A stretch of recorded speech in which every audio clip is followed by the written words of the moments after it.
22절부터 34절까지 보겠습니다. 21장 22절부터 보겠습니다. 때에 아비멜렉과 그 군대 장관 비골이 아브라함에게 말하여 가로되 네가 무슨 일을 하든지 하나님이 너와 함께 계시도다. 그런즉 너는 나와 내 아들과 내 손자에게 거짓되이 행치 않기를 이제 여기서 하나님을 가리켜 내게 맹세하라. 내가 내게 후대한 대로 너도 나와 너의 머무는 이 땅에 행할 것이니라. 아브라함이 가로되 내가 맹세하리라 하고 아비멜렉의 종들이 아브라함의 의무를 늑탈한 일에 대하여 아브라함이 아비멜렉을 책망하매 아비멜렉이 가로되 누가 그리하였는지 내가 알지 못하노라. 너도 내게 고하지 아니하였고 나도 듣지 못하였더니 오늘이야 들었노라. 아브라함이 양과 소를 취하여 아비멜렉에게 주고 두 사람이 서로 언약을 세우니라. 아브라함이 7 암양 새끼를 따로 놓으니 아비멜렉이 아브라함에게 이르되 이 7 암양 새끼를 따로 놓음은 어찌미뇨? 아브라함이 가로되 너는 내 손에서 이 암양 새끼 7을 받아 내가 이 우물판 증거를 삼으라 하고 두 사람이 거기서 서로 맹세하였으므로 그곳을 브엘세바라 이름하였더라. 그들이 브엘세바에서 언약을 세우매 아비멜렉과 그 군대 장관 비골은 떠나 블레셋 족속의 땅으로 돌아가고 아브라함은 브엘세바에 에셀 나무를 심고 거기서 영생하시는 하나님 여호와의 이름을 불렀으며 그가 블레셋 족속의 땅에서 여러 날을 지내었더라. 아멘. 우리 기도하죠. 고맙습니다. 하나님의 말씀을 자유롭게 펴고 닫을 수 있는 은혜를 주셨음을 감사를 드립니다. 읽은 말씀 주님의 은혜이옵나이다. 그러나 이제 이것을 통해서 오늘 저희들에게 들려주시는 주의 말씀이 있을 줄 믿사오니 들을 수 있고 깨달을 수 있는 귀한 마음 저희들에게 허락하여 주옵소서. 예수 그리스도의 이름으로 기도합니다. 아멘. 한 6개월 전에 저희 옆에 저희 집에 옆에 보면 거기는 다 이렇게 나무들이 있었습니다. 근데 6개월 전에 그 랏을 사가지고 거기에 집을 지으려고 이제 한 가정이 방문을 했습니다. 보니까 이 미국의 남부분인데 아들 둘 이렇게 쌍둥이가 있고 아내분은 이제 여름에 얼마 안 있으면 다시 딸을 낳게 예정이 되어 있었습니다. 이제 그 가족이 왔길래 저희 아들은 벌써 자기 또래인 줄 알고 같이 나가서 놀고 이제 우리 옆에 집에도 황무지처럼 이렇게 막 나무들이 막 이렇게 있는 게 아니라 새로운 그 이웃이 들어오는구나 라고 굉장히 기쁨을 금할 길이 없었습니다. 자기네 계획으로는 한 7월 달쯤에는 아마 이사를 들어오고 싶다고 그렇게 얘기를 했습니다. 공사가 하루하루 진행되고 이제 점점 그 집의 모양이 드러나기를 시작하면서 이제 집이 들어서는구나. 제 아들과 저는 또 그 집이 어떻게 생겼나 궁금해가지고 그 안에 싹 들어가 보니까 2층 집에 아주 넓고 좋게 잘 지우고 있었습니다. 그런데 올 여름에 너무 비가 많이 왔어요. 비가 많이 오다 보니까 그 흙들을 다 파놔가지고 그 빨간 그 진흙탕물이 저희 드라이브웨이를 완전히 덮어버리는 거예요. 그리고 저희가 앞으로 드라이브웨이에서 나가면 그 앞에 공동적으로 콜디색이 있는데 콜디색까지 그냥 흙탕물이 꽉 차버리는 거예요. 그래서 우리가 어딘가를 가려고 나가면 차 바퀴에 그 진흙들이 더덕더덕 붙어요. 그리고 그 상태로 집 안으로 그라지에다 파킹을 하게 되면 이게 과간이에요. 이걸 어떻게 하나? 그래서 근데 그 사람도 나름대로 비가 오기 때문에 이런 천으로 갖다가 이렇게 거기를 막아서 그 진흙탕물이 내려오지 않도록 어느 정도 조치를 취했습니다. 근데 비가 원체 많이 오다 보니까 그게 소용이 없는 거예요. 이걸 어떡하나 뭐 이렇게 하다가, 그리고 또 공사 중에 보니까 그게 문제가 됐고, 공사 중에 보니까 그 사람들이 물을 안 파는 거예요. 근데 물이 없는데 이 벽돌을 쌓아 올라가요. 그 벽돌을 쌓아 올라가길래 저 사람들이 어떻게 벽돌을 쌓나 봤더니 저희 집 그 밖에 있는 물에다가 이 퍼셋에서 물을 끌어다가 쓰고 있더라고요. 그래서 제가 안에 당신이 허락했어? 아니래. 그래서 제가 그냥 넘어가자, 뭐 그 돈 얼마 들지도 않을 텐데 이렇게 생각하고 있다가 그래도 좀 이상해서 한번 나가서 물어봤습니다. 공사하는 사람들한테 혹시 그 물 누가 허락해서 쓰는 겁니까? 이렇게 물어봤더니 그 집주인이 그 허락 받았으니까 허락 받을 거라고 그랬네. 허락 받을 거 이렇게 말을 어물머물 해서 이렇게 해서 쓰고 있다고 그러더라고요. 그러냐고. 나한테 아무 말도 안 했다고 그러더라고요. 그래서 그러면 제가 제 아내하고 얘기하기를 놔둬라. 뭐 그래봐야 물값 얼마 나오지 않으니까 우리가 쓰고 좋은 이웃으로 같이 지내는 게 낫지. 이거 가지고 가가지고 물 허락도 없이 썼다고 또 얼굴 붉히고 그러면 또 좀 그렇지 않냐. 그런 와중에 물은 진흙탕 물은 계속 우리 드라이브로 흘러내려오는 겁니다. 이거 어떡하나. 이거를 이제 말을 해야 되는데 말을 할까 말까. 그냥 여름 지나면 괜찮아지겠지. 공사 지나면 괜찮아지겠지. 이렇게 하고 있으려고 하던 찰나에 저희 아내가 이제 그 집주인을 만나게 되어서 이거 너무 많이 내려오니까 여기다가 이렇게 천을 좀 더 쳐라 라고 이렇게 얘기를 하니까 그걸 왜 내가 치냐. 니네가 쳐야지. 니네가 치야지. 내가 할 일은 다 했다. 이런 식으로 나오는 거예요. 그러니까 이제 제 아내가 그러면 니네가 집을 안 지면 이 진흙탕물이 이쪽으로 내려오겠냐? 라고 딱 한마디 하니까 아무 말을 못 하는 거예요. 그래서 하겠다고.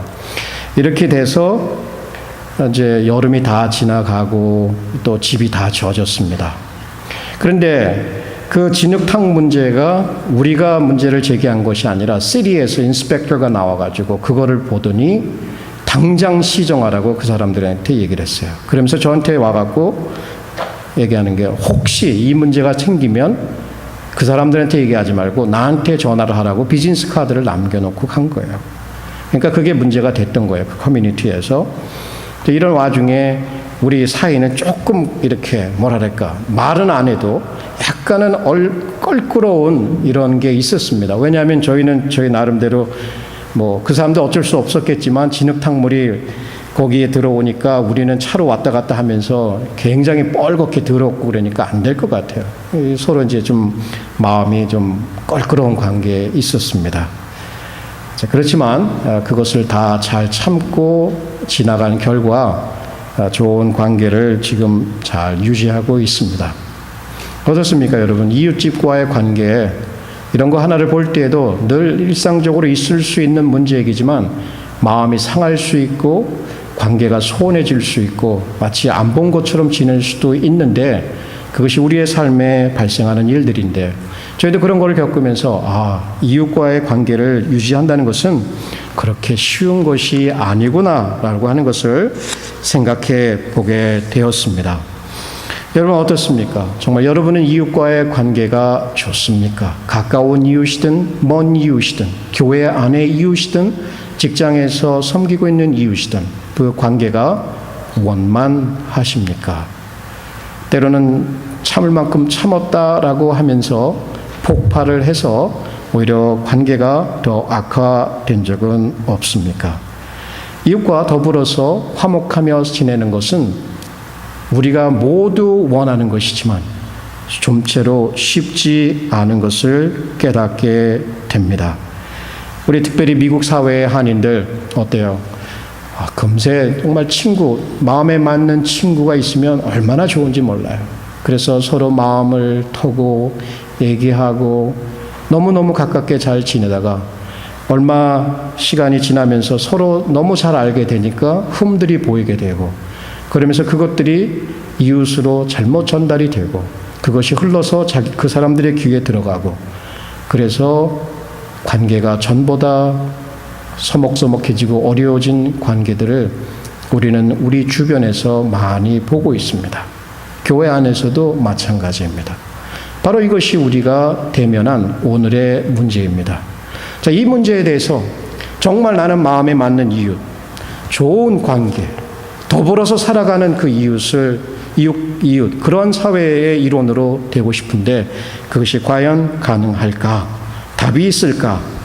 성경적으로 오늘 읽은 본문에서 어느 정도의 지혜를 얻어볼 수 있습니다.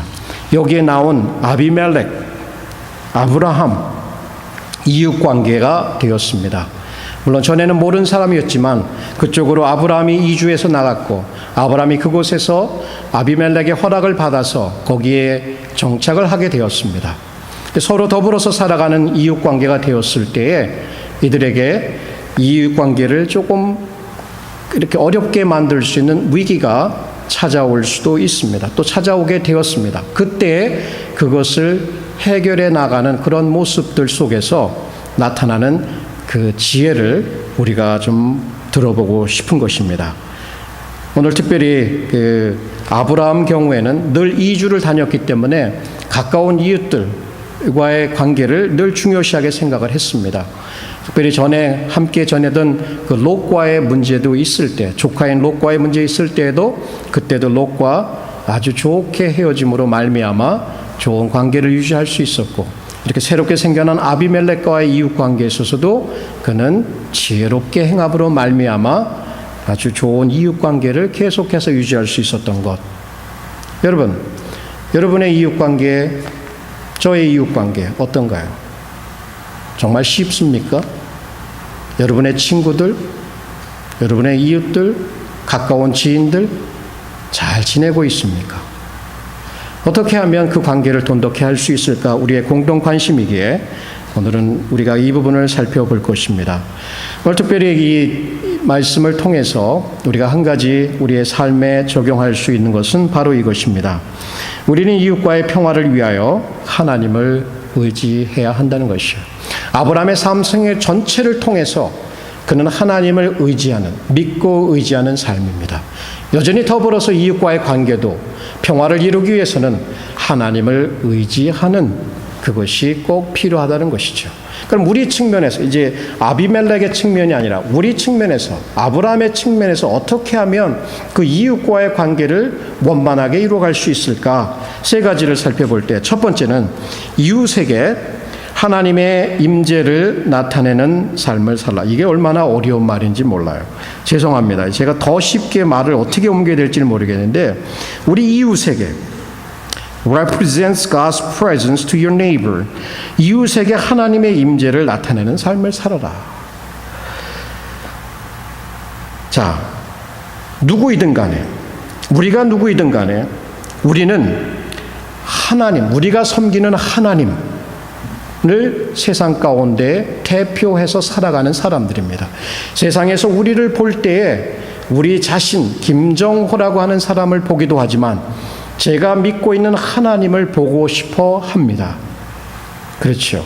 세상에서 여러분 한 사람 한 사람을 볼 때에 여러분을 모르는 사람들 혹은 여러분을 아는 사람들은 아무개를 보기도 하지만 그 사람이 섬기고 있는 하나님을 보기를 원하는 것이에요. 여기에 처음으로 찾아오지요.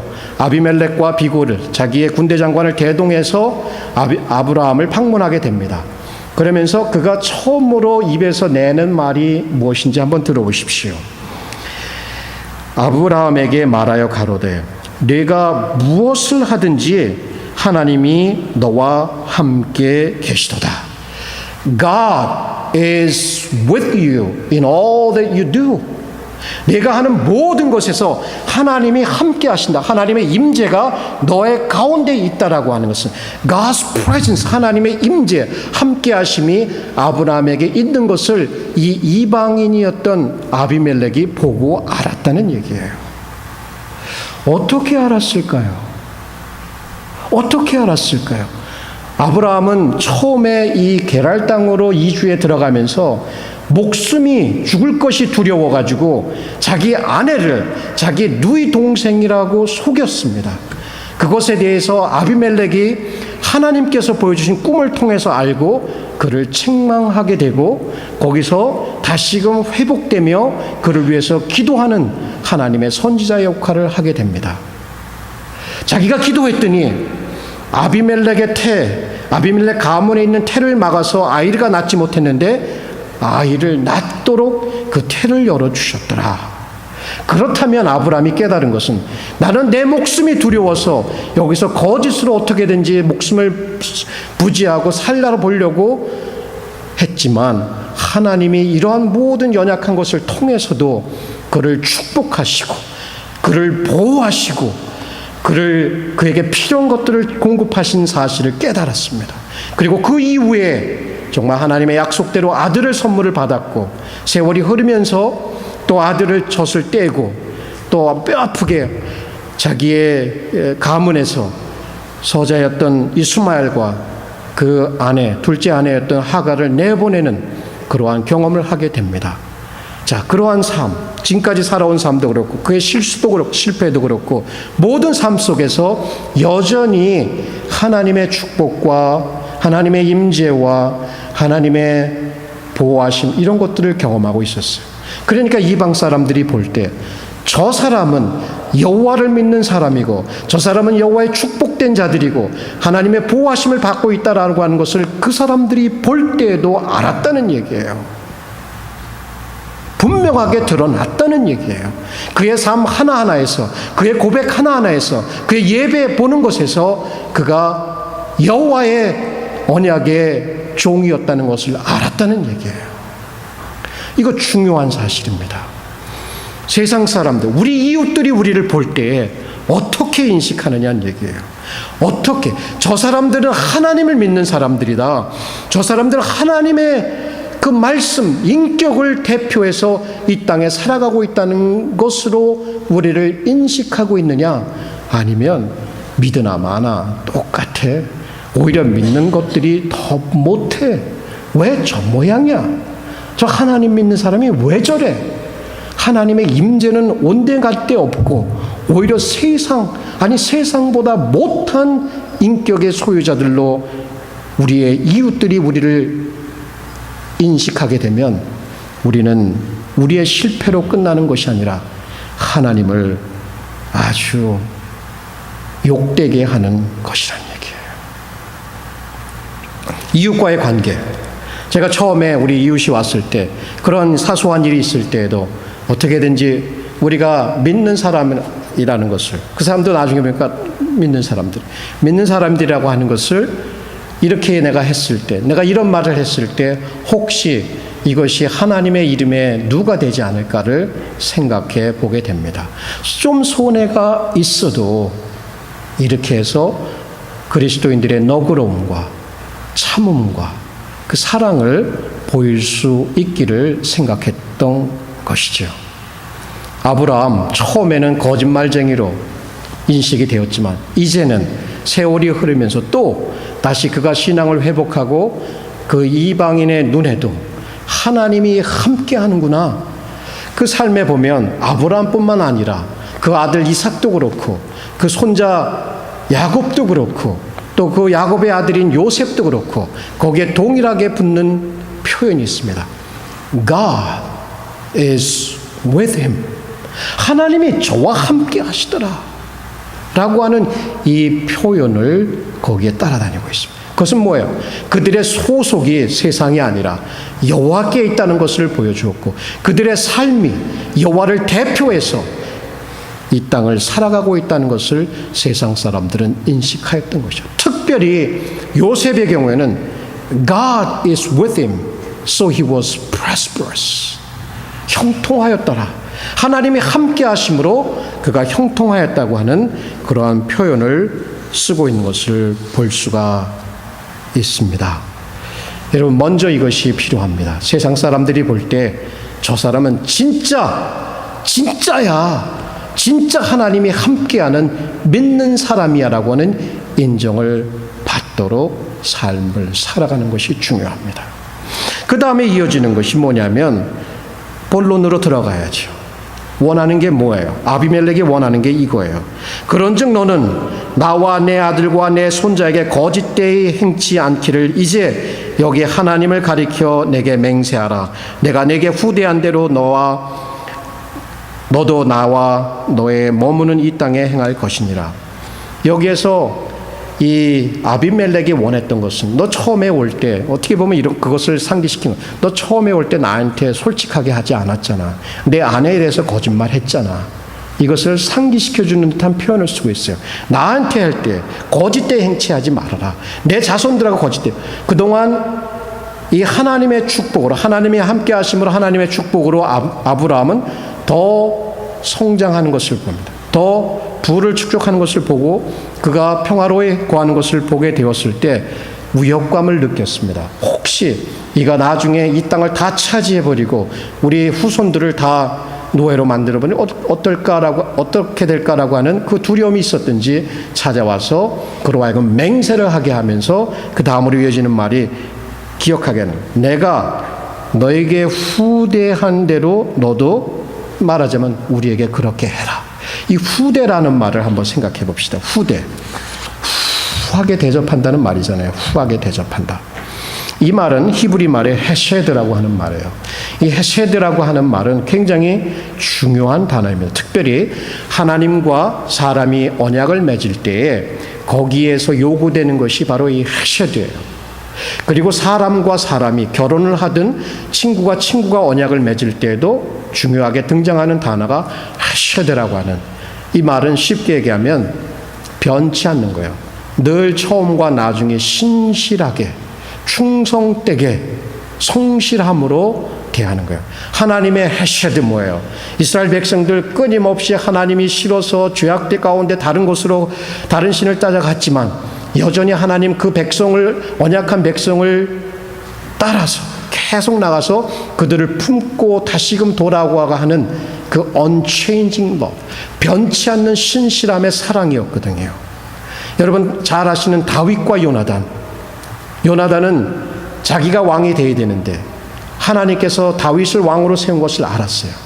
그렇지만 그와 친구 관계에 있어서 너무나 여인의 사랑에 숭할 정도로 두 사람의 우정은 견고했습니다. 그러면서 그와 언약을 맺으면서도 너 이 다음에 기억할 것은 나와 내 후손을 기억할다. 그때 그 헤세드, 이 언약의 신실함을 얘기를 한 거예요. 그러면 이 아비멜렉이 전에 어떻게 했다고요? 전에 어떻게 했어요? 하나님의 꿈을 듣고 그에게 신실하게 대해줬단 말이에요. 그리고 그동안도 마찬가지예요. 내가 너에게 제너러스하게, 친절하게 대해서 네가 어느 땅에 거하든지 마음대로 거하라고 했던 것 같이 나에게도 그렇게 하라. 여기에 키포인트가 있습니다.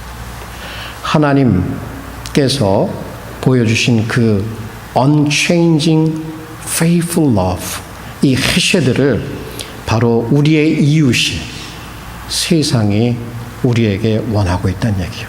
이 이방인이었던 아비멜렉이 아브라함으로부터 원했던 것은 이 헤세드라고 하는 unchanging faithful love, faithful treatment을 원했다. 놀랍지 않습니까? 여러분의 이웃이 여러분에게 원하는 게 뭐예요? 돈이에요? 시간이에요? 아니에요. 여러분의 가까운 이웃 원하는 것은 바로 사랑입니다. 사랑, 변치 않는 신실한, 거짓이 없는 그 사랑을 우리에게 원하고 있는 거예요. 세상 사람들이 우리에게 원하는 게 그거예요. 우리 이웃이 원하는 게 그거예요. 우리 자식들이 원하는 게 그것이에요. 우리 아내들이 원하는 게 그것이고 우리 남편들이 원하는 게 그 변치 않는 신실한, 여전히 동일한 그 사랑, 충성됨, 그것을 원한다는 얘기예요. 자, 하나님의 백성에 틀리지 않는 그 마크는 바로 이 신실한 사랑입니다. 이것을 우리에게 원한다는 얘기예요. 여러분 어떻게 대하십니까? 이웃들에게. 이익의 관계에서만 이웃을 생각하십니까? 이 사람이 나에게 무엇을 줄 수, 이만큼 주면 나도 100을 주면 나도 100을 주는 그런 동등한 관계를 생각합니까? 아니면 100을 주면 한 50 정도 주는 인색한 관계입니까? 아니면 100을 주면 그것으로 더한 사랑을 주십니까? 만약 저와 여러분이 우리 이웃들에게 처음부터 끝까지 늘 동일하게 사랑으로 다가간다면 여러분의 인간관계, 저의 인간관계, 이웃과의 관계는 폭발적인 변화를 경험할 것입니다. 사람들이요, 저를 포함해서 어때요? 대인관계를 보면 처음에는 있는 거 없는 거 다 퍼다 줄 정도로 그렇게 가까워요. 정말 입에 있는 것까지 빼어줄 정도로 그렇게 가깝다가 슬슬 마음에 안 드는 게 보여지면 조금씩 멀어지기 시작해요. 그러면서 나중엔 어때요? 있는 둥 없는 둥 해요. 혹시 만약 우리가 이렇게 변하면 그들이 변했기 때문에, 걔네들이 그렇게 했기 때문에 내가 이렇게 하는 거지. 근데 그렇게 그 사람들이 그렇게 해도 우리가 변하지 않고 끝까지 사랑으로 대한다면, 여러분 그렇게 대하신 분이 있지요. 그분은 저와 여러분을 사랑하신 우리 주 예수 그리스도입니다. 예수께서는 우리와 같은 죄인들을 위해서 영광의 자리를 버리고 이 땅에 내려오셨습니다. 그래서 저희와 같은 죄인들을 위해서 자신을 주시고 사랑으로 우리를 낳으셨던 것이에요. 우리가 예수님이 때로는 싫어서 죄악의 길을 갈 때에도 예수님이 우리를 버리시던가요? 절대 그렇지 않아요. 절대. 우리가 영적으로 정말 하나님과 가까운 관계이기 때문에 하나님이 우리를 너무 더 사랑하시고, 우리가 정말 영적으로 저 밑에 깔아앉아서 믿는 것 같기도 안 믿는 것 같이 그렇게 고통받고 있을 때 하나님이 우리를 모른다고 하실까요? 하나님이 여전히 변치 않는 사랑으로, 그 아들 예수 그리스도는 변치 않는 사랑으로 우리를 그렇게 사랑하셨다라고 하는 거예요. 그것이 바로 우리가 우리 이웃들에게 하나님의 임재를 드러내고 하나님 그 이웃들이 원하는 그 사랑으로 대할 수 있는 길이다라는 것을 우리가 기억할 수가 있습니다. 정말 그렇습니다, 여러분. 우리의 조속으로 변하는 감정을 따라서 이웃과의 관계를 유지하려고 한다면 여러분 이거는 아니에요.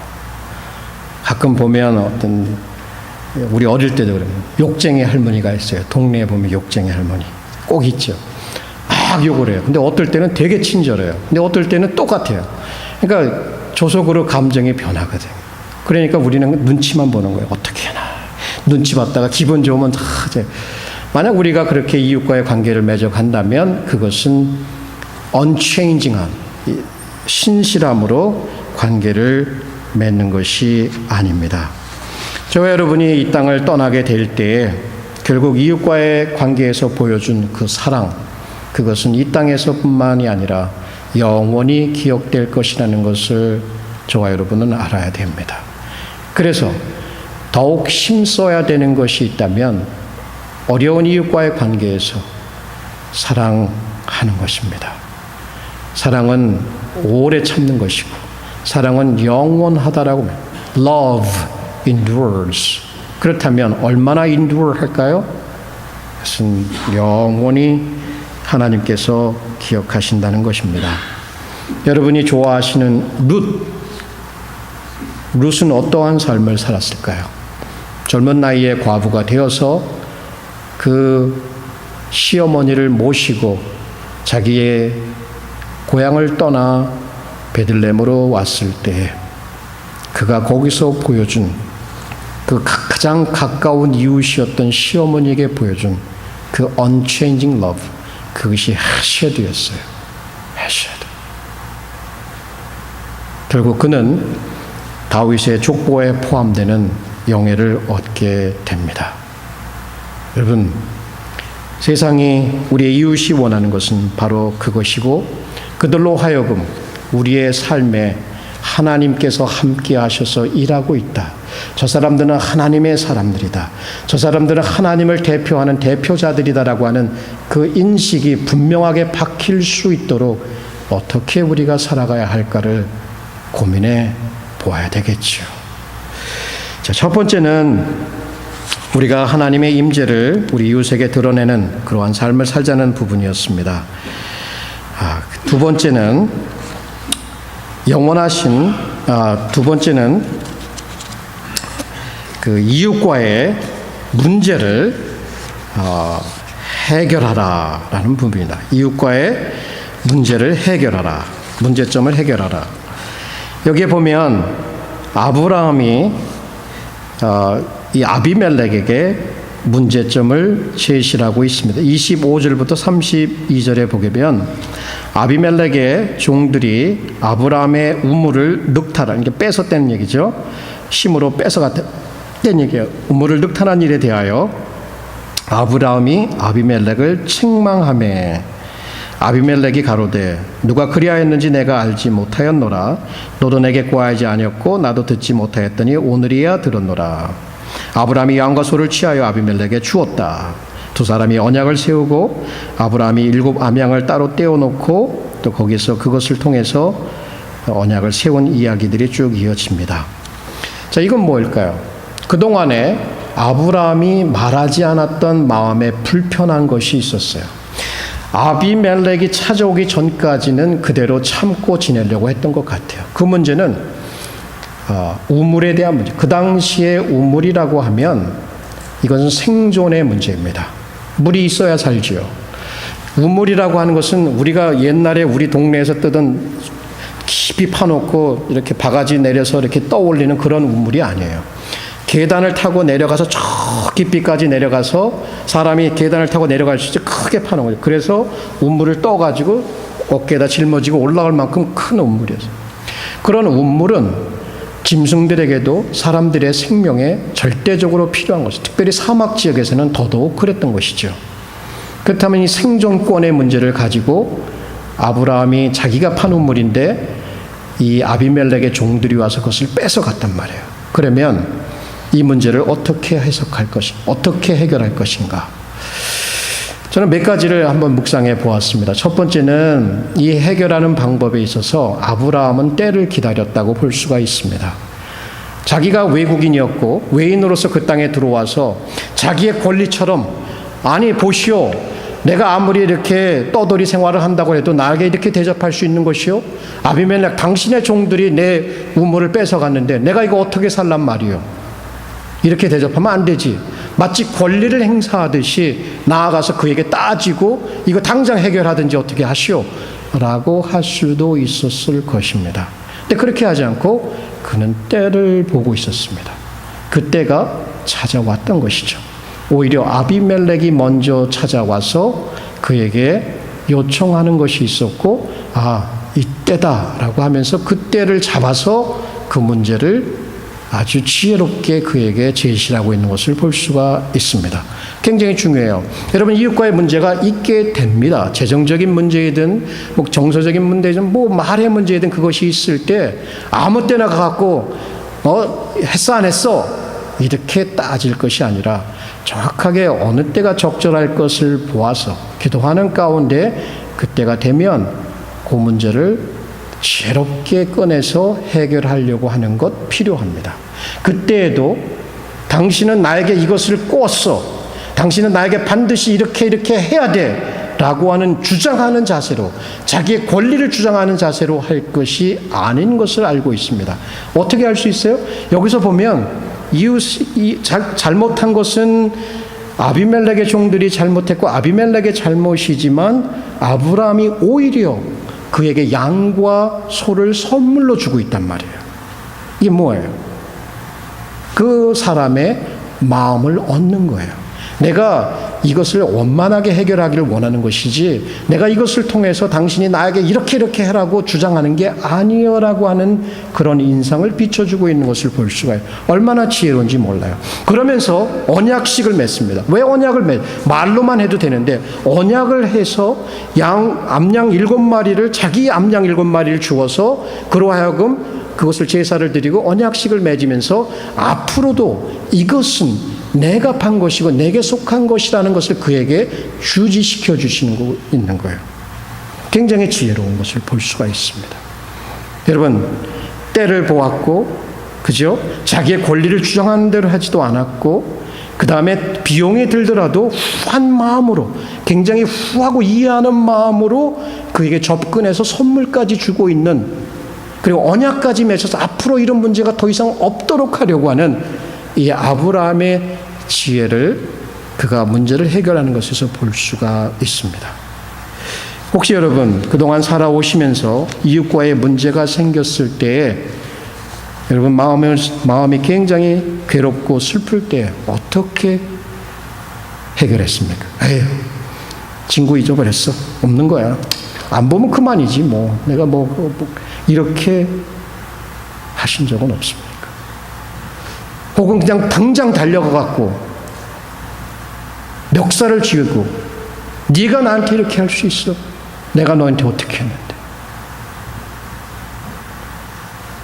어떻게 할까요? 내려보십시오. 기도하시고. 그리고 너그러운 마음이 있어야 돼, 진짜. 따지듯이 가갖고 이건 이거고 이건 이거고 이건 이거고 이것이 아니라 문제를 분명히 얘기하고 알려주면서도 그의 마음에는 그 여전히 그 외인이잖아요. 객이잖아요. 그러면서 자기가 그에게 고맙다는 표시로 선물을 주고 있는 거 아니에요.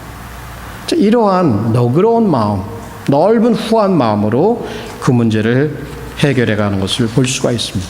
사실요, 이 관계는 늘 뮤추얼, 이 양쪽에서 같이 노력을 해야 돼요. 대체로 현실적으로 보면 한쪽에서 매일 참고 한쪽에서는 마음대로 막 명령하듯이 하면 그 관계는 오래 갈 수가 없어요. 특별히 부부 관계는 더욱 그런 것 같아요. 우리가 아무리 믿는 자라고 하더라도 우리만 참고 우리만 잘하고 우리만 사랑하고 하면 우리도 지쳐서 그 관계를 오래 지속할 수 없을 때가 있습니다. 그러나 중요한 것은 이 상대의 마음을 얻는 거예요. 아브라함이 어떻게 아비멜렉의 마음을 얻고 있는가를 이 언약식을 이끌어가는 방법을 보면서 우리는 배우지 않습니까? 자, 내가 몰랐다. 난 몰랐어. 그래요. 몰라도 좋습니다. 그렇지만 이제 알았으니까 이렇게 하나하나 이끌어가면서 결국은 언약을 맺고 더 이상 그런 문제가 없도록 하고 아비멜렉과 비굴이 떠나가는 것. 몇 가지가 중요해요. 우리가 우리 이웃과 관계를 지금 참 좋습니다. 그쪽에서 이렇게 또 잔디밭을 이렇게 하고 그 물들이 우리 쪽으로도 이렇게 오고. 근데 그렇게 된 이제 그 배경이 하나가 있어요, 사실은. 제가 어느 날 그 밖에서 이렇게 잠깐 야드 일을 하고 있는데 제 아들이 걔는 두 쌍둥이 아이들이 나와서 놀고 있어요. 백야드에서 야구를 하는 거예요. 야구를 다. 그러니까 저희 아들은 혼자잖아요. 그러니까 놀고 싶어갖고 거기에 쫙 뛰어갔어요. 그래서 이렇게 보다가 뭐라고 쭝얼쭝얼 가더니 이제 같이 노는 거예요. 아, 얘는 잘 됐다. 이제 잘 노는구나. 이렇게 생각을 했는데 그 한 녀석은 이제 글러브를 다 끼고 있는 야구 글러브를 끼고 있는데 한 녀석은 공을 해가지고 이제 요엘이에게 공을 이렇게 던져줘야 되잖아요. 여기 요엘이가 있으니까 이렇게 던져주면 되잖아요. 근데 공을 잡아가지고 어디다 던지면 저쪽으로 던지고 저뒤로 던지고. 그러니까 요엘이가 골보이예요. 그래가지고 쪼르륵 뛰어가더니 그것도 좋다고 그냥 땀을 삐질삐질 흘리고 뛰어가더니 공을 받아갖고 걔 앞에다 던져주는 거예요. 그 마치 사냥개 훈련하듯이 개들은 던져주면 주인 막 뛰어갖고 잡아오잖아요. 그런 식으로 하고 있다. 그러니까 제가 순간적으로 별로 안 좋단 말이에요, 기분이. 그래서 요엘한테 소리를 질렀어요. 야, 너 그렇게 하지 마. 네가 볼 보이냐? 그러면서 그 글러브 좀 빌려달라고 해. 그래서 하면 되잖아. 이렇게 했더니 또 쭝얼쭝얼 얘기를 하니까 걔가 글러브를 빼주려고 이렇게 주는 거예요. 그래서 하려고 하는 찰나에 그걸 그 엄마가 봤나 봐요, 안에서. 그러니까 엄마가 딱 나오더니 걔들한테 소리를 빽 질러. 야, 니네 들어와. 이렇게 하는 거예요. 이제 들어와 그러면 이제 들어가야 된다고 애들이 시무룩해 갖고 들어가려고 하는데 셋이 있는데 아이가 셋이 있으면 우리 아이들을 아니까 그 엄마가 하이 요엘 이렇게 할 수, 조엘 그래 할 수 있잖아요. 전혀 인사도 하지 않고 전혀 걔가 거기 있다는 것조차도 인정하지 않는 가운데 자기 아들만 싹 불러가는 거예요. 그러니까 요엘이가 와가지고 이 삐로똥에 왜 그래 그랬더니 그 엄마가 나한테 아무 얘기도 안 하고 눈짓도 안 주고 그랬대. 그래서 야, 그거 좀 기분이 별로 걔네들이 우리 그 진흙탕 사건 때문에 별로 기분이 안 좋은가 보다 이제 이렇게 생각하고 있었어요. 그래서 제가 그 얘기를 제 아내에게 했더니 알았어 그러더니 그 다음 날인가요? 우리 아내가 그 선물을 하나 사가지고 요엘이를 데리고 갔어요. 보니까 무슨 선물이었나 보니까 그 집에 딸내미를 새로 낳으니까 그 딸내미한테 줄 선물을 가지고 간 거예요. 그래서 거기서 서로 같이 얘기하고 뭐 나중에 이렇게 얘기하다 보니까 K3 때 같은 교회에서 있는 학클래스에 있었던 아이들이 쌍둥이에요. 그러더니 사진을 보여주고 여기 있네. 그렇게 해서 만났더라고요. 그래서 그 옆에 교회 다니는 사람들이고. 그래서 그 사건 이후로 다 완전히 가까워진 거예요. 그래갖고 애들은 같이 놀고 또 뭐 서로 왔다 갔다 하고 지혜로운 행동이었던 것 같아요. 저는 뭐 그렇게 생각은 못했지만 저희 아내가 그 선물을 가지고 가서 방문을 하고 함께 얘기를 하고 서로 담소하는 가운데 마음에 좀 불편함들이 이렇게 풀려져 나갔던 것 같아요. 여러분 그렇습니다. 우리가 다 믿는 사람이라면 하나님의 임재를 세상이 알도록 삶을 조심스럽게 살아갈 뿐만 아니라 세상이 원하는 것, 그죠? 사랑이에요. 변치 않는 사랑이에요. 그리고 또 문제가 있었을 때 그것을 지혜롭게 적절한 때에 한 마음으로 친절하게 해결하려고 하는 것, 그것이 이웃과의 평화를 위해서 꼭 필요하다는 것을 알게 됩니다. 세 번째는 영원하신 하나님을 예배하며 의지하라. 결국은 이러한 지혜, 이러한 힘, 이러한 동기 어디서 나옵니까? 하나님께 나온다는 얘기예요. 본문 말씀을 보겠습니다. 33절 34절 아브라함은 브엘세바에 에셀 나무를 심고 거기서 영생하시는 하나님 여호와의 이름을 불렀으며 그가 블레셋 족속의 땅에서 여러 날을 지내었더라. 여기에 우리가 주목해 보아야 될 게 나무를 심었다는 얘기예요.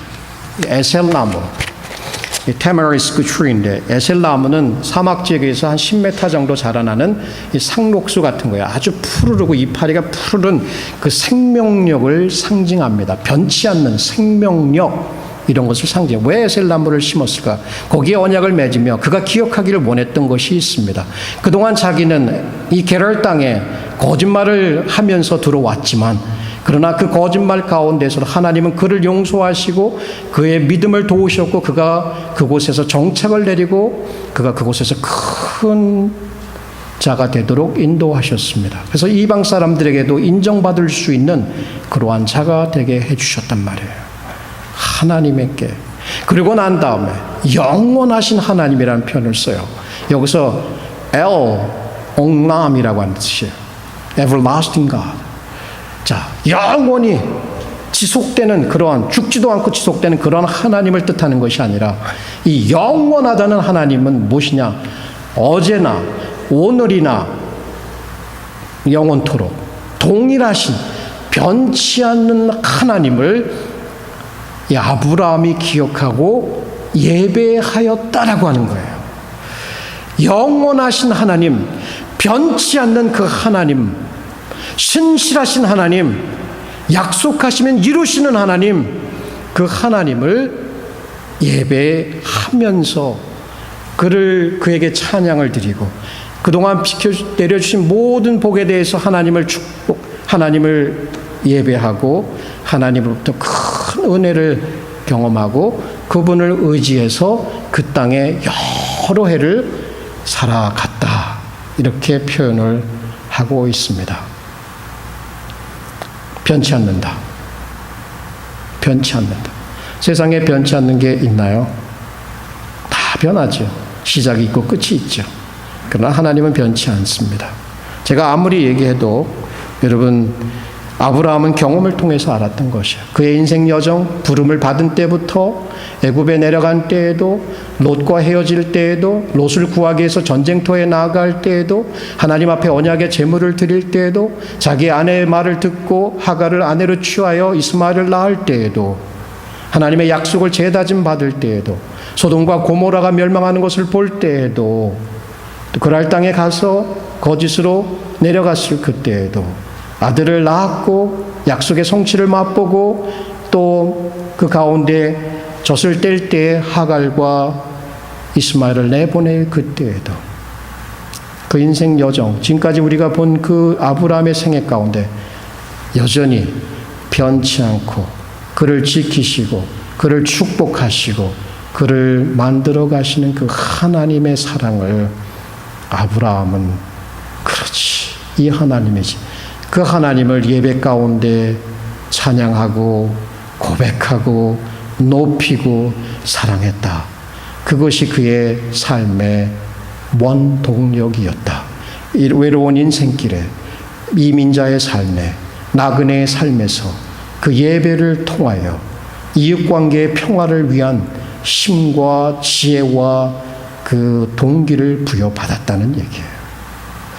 이것이 가능할까요? 우리의 예배 가운데. 하나님 때로는 나를 사랑하는 것 같지만 때로는 하나님이 없는 것처럼 느껴지고 하나님이 변한 것처럼 우리는 느껴지는데, 내가 정말 거룩함의 극치를 달리고 있을 때는 하나님이 나를 사랑한다는 것을 생각할 수 있지만, 내가 하나님을 떠나서 혹시 죄악된 길을 갈 때에는 하나님이 나를 사랑치 않는다고 생각하는, 하나님이 변했어, 내가 이렇게 열심히 하는데도 하나님은 나에게 복을 주지 않아, 하나님은 변했어, 이렇게 느낄 수 있지만, 그러나 우리하고 상관없이 우리가 예수 그리스도 안에 있을 때 하나님은 여전히 신실하심으로 우리를 사랑하십니다. 우리가 부할 때이든 우리가 가난할 때이든 우리가 건강할 때이든 우리가 아플 때이든 우리의 관계가 좋을 때이든 나쁠 때이든 하나님은 변치 않고 그 자녀들을 한번 맺은 그 영원한 관계를 끊지 않으시고 사랑하신다라고 하는 이야기입니다. 여러분, 이러한 영원하신 하나님에 대해서 이사야 선지자는 말씀하셨습니다.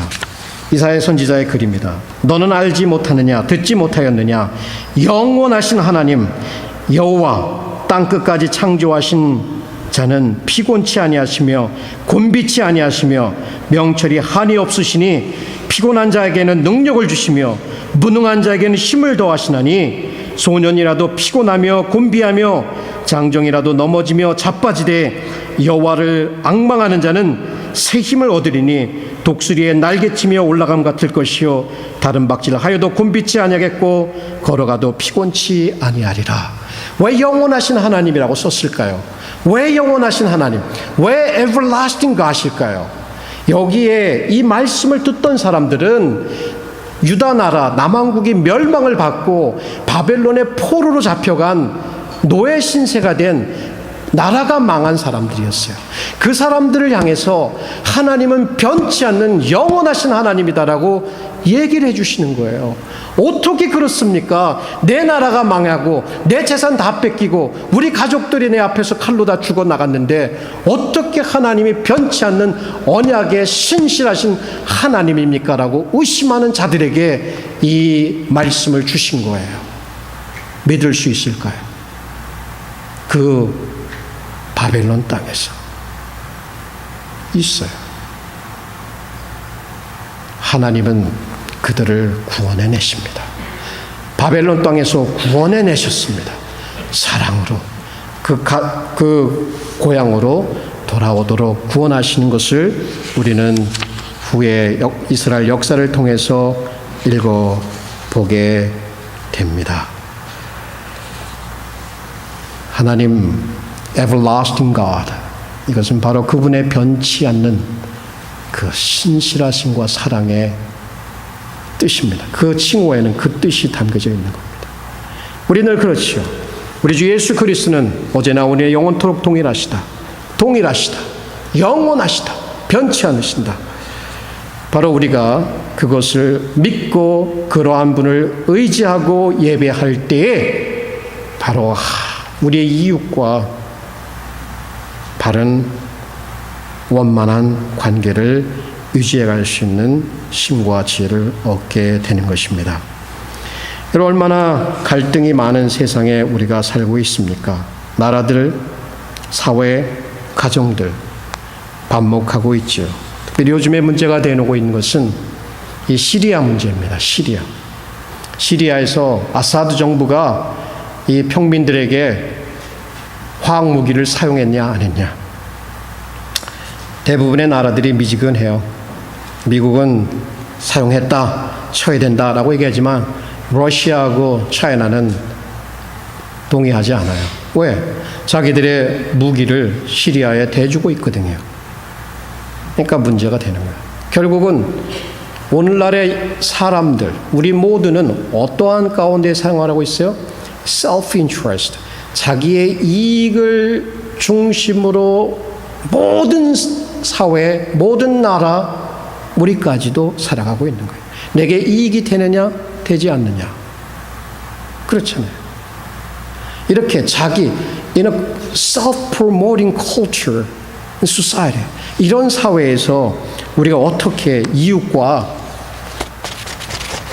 관계를 잘 맺어갈 수 있을까? 해답은 예수 그리스도의 십자가에 있습니다. 예수님, 우리를 구원하시고 사랑하신 예수님 이 땅에 내려오셨습니다. 그렇죠. 우리에게 누구도 상상할 수 없는 가장 선하신 이웃이 되어주셨습니다. 여러분은 선한 사마리아인의 비유를 아시죠? 죄로 인해서 찢기고 강도 만나서 찢긴 우리들에게 찾아오셔서 이것이 바로 선한 이웃이라고 하는 것을 보여주셨습니다.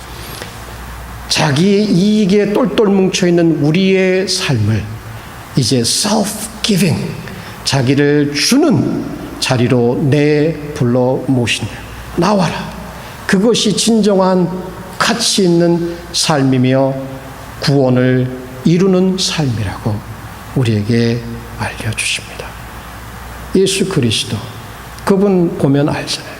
그분의 삶이 얼마나 하나님의 임재, He is visible evidence, He is visible sign of God.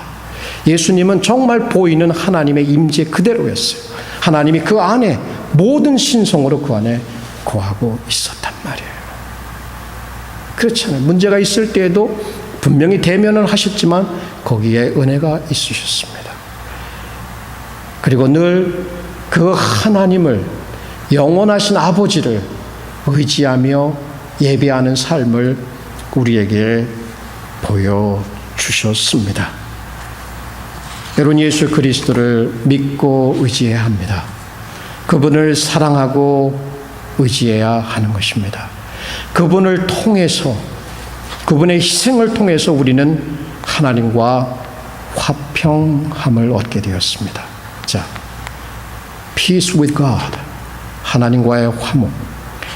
Peace with God demands peace with neighbor. 우리가 하나님과 화목됐다고 하는 것은 바로 우리 이웃과의 화목을 요구하고 있다는 사실입니다. 하나님과 피스, 하나님의 사랑과 이웃과의 사랑 혹은 이웃과의 화목을 별개해서 살아가면 우리는 큰 착각과 실수 가운데 인생을 살아갈 것입니다. 그러나 만약 우리가 하나님을 사랑하면 할수록, 하나님과 더 화평함을 누리면 누릴수록 우리 이웃과의 관계에 있어서도 분명히 그 증거가 나타나게 되어 있습니다. 이제 우리는 바로 하나님의 그 십자가의 사랑의 능력으로 이 삶을 향하여 첫걸음을 내디뎌야 합니다. 어떤 사람은 이웃에 너무나 관심이 없어요. 자기 이외에, 자기 가족 이외에는 관심 있는 게 아무것도 없어요. 근데 어떤 사람들은 너무나 이웃에 관심이 많아서 사사건건 다 간섭을 해요. 너무나 무관심한 것, 너무나 지나친 관심, 그거 아니죠. 사랑입니다. 사랑을 통해서 우리 이웃과 관계를 개선해 나가야 합니다. 여러분 중에 혹시 이것은 해도 되고 안 해도 되는 자동차 옵션 중에 하나로 생각하지 마십시오. 분명히 이것은 하나님께서 우리에게 부르시는 삶입니다. 들어보십시오. 모든 사람으로 더불어 화평함과 거룩함을 쫓으라. 이것이 없이는 아무도 주를 보지 못하리라. 이웃과의 화평함을 누리는 사람들에게 주신 축복을 들어보십시오. 화평케 하는 자는 복이 있나니 저희가 하나님의 아들이라 일컬음을 받을 것이며. 우리의 하나님은 화평의 하나님이십니다. 그 화평의 하나님은 우리로 온전케 하사 하나님의 뜻을 행하게 하십니다. 그리고 예수 그리스도로 말미암아 우리 속에 그분의 뜻을 이루십니다. 자, 그 하나님께 영광을 돌리는 것은 바로 하나님을 사랑함과 이웃을 사랑함입니다. 그리고 그것은 우리의 능력으로 불가능하기에 예수 그리스도의 십자가 사랑의 능력으로 행하여 가는 것입니다. 이것이 바로 우리 교회의 목적이요 표가 되는 것이죠. 기도하시겠습니다.